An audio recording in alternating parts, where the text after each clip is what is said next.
Hey folks, welcome to episode 1 of Loud and Goofy, the world's cheapest 19-second gasser. Okay, now before we get going, let me tell you two really important things. All right, I don't make any money on this. All right, I'm not getting any revenue. I don't have any sponsors. I don't have anything to sell you or whatever. Okay, as of standing here right now, I've had a YouTube channel for years, never made a nickel on it. I'm not even really sure how people make money on YouTube. I think they don't really make that much money on YouTube. I think they draw you in with YouTube and then they send you to their website where they sell you, coffee mugs and t-shirts and designer toilet paper or something. Well, I don't have anything to sell you, okay? So, and so that's number one. Number two, I don't have any affiliation with anybody, but I'm about to make a recommendation, okay? If you are interested in a Tri-Five gasser, if you are on Facebook and you haven't already, I recommend, and I don't have an affiliation with them, believe me, all right? I recommend you join Tri-Five Gassers, okay? TRI dash high, whatever, 5 gassers, okay? Now, I promise you I don't have an affiliation with them. I'm not getting anything other than the fact I think they're one of the best groups on Facebook.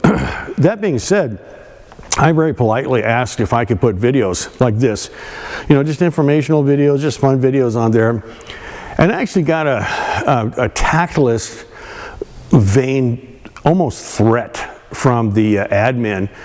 He said, okay, maybe, but boy, if you do anything, we'll ban you for life. It's like, whatever, dude, just go back to your mom's basement. But the group was awesome. I mean, the membership on there, super helpful. So many guys that have already been there, done that. So many guys that are asking questions. So many guys that give answers. I highly recommend the group. It's one of the best groups that I've seen on Facebook. So, there's that, okay? Now, Loud and Goofy. I was one of those kids that 60 plus years ago that built the little Revell T-bucket models. Okay, when I wasn't building T-bucket models, it was a 57 Chevy, all right? Soon after that, I got to where I just liked any of the Tri-Fives. Well, that's 60 something years ago. And then I decided that, you know what? I think I'm gonna go ahead and pull the trigger on a Tri-Five. So, long story, even longer. Tracked this guy down, a local guy actually, and he had this 2-door 56, and someone has started restoration. It wasn't him, but someone did. I mean, the body's been acid dipped, the rockers, the quarters. There's no Fred Flintstone holes anywhere. There's pinholes in areas where they rust out, but that's all, just pinholes. There's no secrets. This thing's been acid dipped. There's a very thin layer of primer on the outside, but underneath and inside it's just it's bare sheet metal. There's no Bondo. There's no seal. Seam filler. There's nothing. Okay. Fantastic car. Good straight, good solid frame, and it's a 2-door. $2,500, and the guy delivered it to me. Turns out we ended up being good buds. We're North Idaho like-minded, and by the time he left, we'd already solved all the world's problems. Unfortunately, the world didn't ask us. But anyway, $2,500. Okay, so now I just want to build the cheapest gasser. All right, and so I'm on a crusade to make this as little expense as possible. So. We're going to keep, that's one of the reasons I'm telling you how much it costs, because we're going to keep track of the costs right to the point where we take the first green light at the drag strip, and then we're going to go, pause and say, okay, how much do we spend to this point? Anyway, that would interest me if someone else was doing this, because I wonder how cheaply you could do it, okay? So I'm sharing that, and that's the thing about this video. I think I'm doing something that would interest other guys like myself, okay? And so I'm just sharing. And a lot of times with videos, I may share for informational purposes. I may make a video and ask a question and get feedback, okay? But we all enjoy it, okay? So everybody wins here. So anyway, $2,500 for what you see And actually, it's got doors too, you know. Doors, they're not even rotted out. You know, I'm just going to basically scuff them and shoot them. They got glass and latches and handles and everything like that. There's one fender in here. The eyebrow over the headlight has got a lot of pitting, all right? Not sure what I'm going to do there. Maybe nothing. I still have to get the other fender and the hood, but anyway, that's $2,500. Where do we go from here? Okay, so from that $2,500, we go to this 350 Chevy. Now, I was kind of all into LS's because I have LS's under there. But I figured if I showed up to the drag strip with a gasser with an LS in it, I'd probably get shot and then drug behind a truck. So I stepped back 40-something years, and I got just a generic 350. It's a 397-0010 block, who knows, 2-bolt, 4-bolt, who knows, you know. Probably every bit of 187 horsepower, okay? But I got it from a buddy of mine, Brian, who's also an LS guy. That's why he had this sitting around, because he doesn't use old cast iron stuff anymore. But it was supposed to be a runner, okay? Runner out of a van. That's why notice the vertical water outlet. My son noticed that. I hadn't even seen that. But anyway, $400. And all I got to do to it is clean it, all right? You may think, gee, you know, why is that ugly thing in the back of your truck right now? Well, it's 68 degrees in the shop right now. It's 23 degrees out there, okay? So this thing looks really good in here right now, okay? Once it warms up, or once I get brave, I'll hit it with some, you know, foam stuff and take it to the car wash and clean it up. But anyway, $400 right there.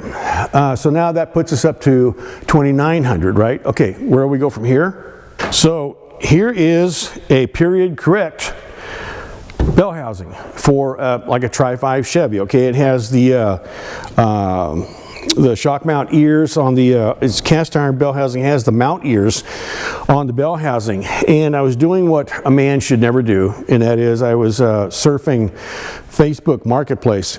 Lots of trouble on there. And you know, I needed a bell housing, but what I really wanted, I wanted to get some of these mounts. I was thinking, man, I hope somebody's got a set of crusty old mounts that go on here, because I could use them for mock-up purposes. I'm thinking, you know, I could take some 6-inch rectangular tubing and cut it up and actually make rigid mounts here. And I'll talk about that in a later video. But anyway, so here's this bell housing, and the guy had taken pictures of it, and in some of the pictures, the mounts were removed, okay? Anyway, so I called him up and I said, hey, he wanted $75. 75 bucks. Anyway, so I called him. I said, yeah, I'll take it. But I tell you what, hate to be trivial, but the bolts that hold those mounts on, you know, if you would still have those bolts, that would save me a trip to Napa, you know, to try to figure out what bolts and all that stuff. And he said, oh yeah, no, I bolted those mounts back on. They're brand new. I was like, whoa, score. So 75 bucks. We've got a bell housing and the shock mounts, so that's good. So now what are we up to? 2,975 bucks, I think it is. Okay, so one more thing. Okay, 2,975 bucks. I think we were at. Anyway, this is kind of a funny story. So I didn't get a carb for my engine with Brian. So I go on Facebook Marketplace, and a guy named Rob has a carburetor, you know. Anyway, back when I was doing LS's, I got an LS engine. Thought I put a carburetor on. Okay, yeah, I know, whatever. Different discussion. Anyway, so I need a carburetor. So I go on, so my buddy Brian says, hey, you know, hit up Rob, he's got a carburetor. So I go and I buy the carburetor from Rob, get the whole thing together. Brian ends up with the engine, okay? So now I need an engine for this gasser. I get an engine from Brian. I go on Facebook Marketplace. Rob's got another carburetor. So, you know, I told these guys, man, if you guys would just coordinate together, it'd be a lot less running around for me. But anyway, here it is. It's nothing special. It's not a, you know, mechanical secondary double pumper 4150 or anything like that. I think it's, I don't know, maybe 4160, or maybe it's a 3310 or something like that. 50 bucks, okay? Rob wasn't going to use it, but again, it was given to him by a guy that said that it worked, okay? So, you know, it'll run it on the stand if nothing else, or maybe it'll just run it anyway. You know, put a carb kit in it and go. $50. So where does that put us? That puts us at $30.50. $30.50. I thought that doesn't sound right, but anyway, $3,050. 2,500 plus 400 is 29, plus 75 is 29.75. Oh, that's right. 29.75 plus 50 is 3,025. So what I don't have picked up yet, but I'm supposed to get it tomorrow or the next day, is a Saginaw 3-speed transmission, and it's got some other parts too. It turns out that there's actually a flywheel and a clutch with it, and a radiator. There's other parts too. This guy had a 60s Chevy and ended up putting a V8 in it and an automatic. So this is stuff that was left over. There wasn't anything wrong with it. He just went with a V8 and an automatic. So I'm getting the Saginaw along with the clutch, flywheel, and all that stuff, and a radiator for $250. That makes $32.75. I think that's how the math worked out. But now I have a complete drivetrain. So I shot that video last night, and rather than go home and immediately edit it and you know, upload it, I stayed here a little later, threw another card in the GoPro, and I pulled the body off of the car. I videoed that too. It wasn't much to it because it wasn't bolted to the frame when it came down on the trailer. Thank you, Lord, everybody's alive. Anyway, but you know, I outline where all the body mounts are and all that stuff. It'll be a quick video. But so that brought me to today. Well, before I could edit this and finish this video today, I got in contact with the guy with the 64 Chevelle parts. Okay, so I ran over there and got a radiator, flywheel, clutch, Saginaw 3-speed, and it seemed like there was some other stuff. But at any rate, I don't have the radiator sitting here. But we have a whole drivetrain now, okay? And all of it's supposed to be serviceable, all right? So, I mean, we're there at $32.75 or whatever the number was last night. So, pretty exciting stuff. One thing, a couple surprises. I thought I had counted the spline count on the slip yoke on the drive shaft of the 56. And I thought I looked up what the spline count was on the Saginaw, and I thought they were going to go together. They didn't.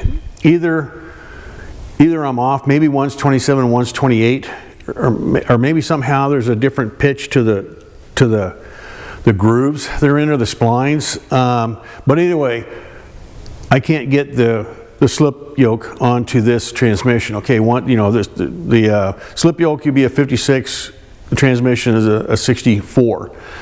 Saginaw. So maybe there's a difference. Maybe this was an automatic car. Maybe there's a difference between automatic and manual. I don't know, because another point is the drive shaft on this 56 is going to be too short. And I thought all the transmissions were pretty close, were almost interchangeable. You know, you can have a Muncie, you can have a Saginaw, 3-speed, 4-speed, or whatever. But maybe that changed if it was a Power Glide. You know, I don't know. Anyway, something to look into. But past that, we have a whole drivetrain now for Loud and Goofy. Now it's just the fun part of cleaning it up, blinging it up. Bling, you got to have bling. Fashion before function, I always say. And then I need the hood in the right fender, which I'm supposed to be getting from the guy.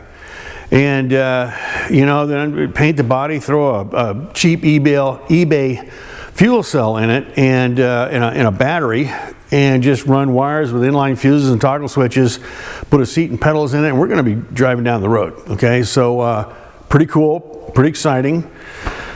Okay, want to make one more recommendation on a Facebook group. Okay, so if you want specifically Tri-Five gassers, that's the name of the Facebook group that I completely recommend. All right. But there's also another one called Old Gassers. It's just Old Gassers.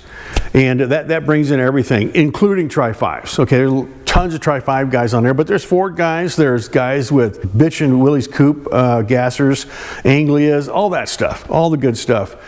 They're not specifically for Tri-Five, but there's a lot of Tri-Five guys on there, but there's a lot of good information that would, you know, spill over to your Tri-Five build. So anyway, I recommend that you also join Old Gassers. It's a good group. A lot of members on there. A lot of people contributing and answering and whatever else.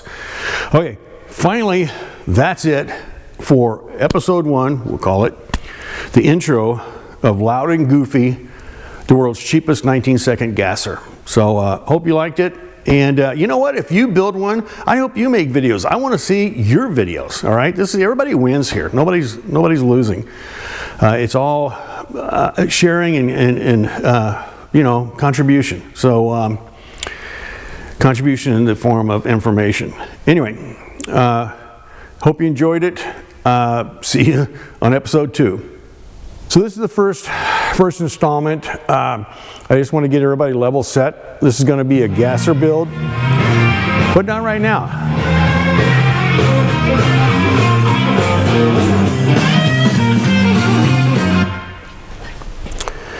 Yeah, whatever.